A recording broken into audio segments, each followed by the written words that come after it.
really favorite. I show pigs. There's several things that the kids gain out of a livestock project. Maybe first and most importantly is responsibility and work ethic. These kids will own these pigs for 3 to 5 months, and they'll take care of them, and they'll learn what it's like for taking care of another living creature. And then secondly, it'll help make them better consumers. One of our real threats to agriculture and society today is that a majority of our population, in fact, I think it's 84%, live away from the farm sector. So only 16% of our population live outside a metropolitan area, and they just don't know how their food's produced.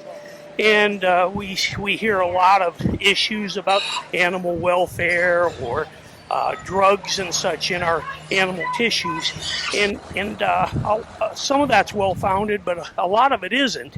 And until you can experience that, you really don't have a full understanding of the what's going on in the livestock industry, and these kids are exposed to that. Tell me what's going to happen to that pig after the fair. They're gonna sell it to somebody, and then they're gonna make bacon out of it and sausage, I guess.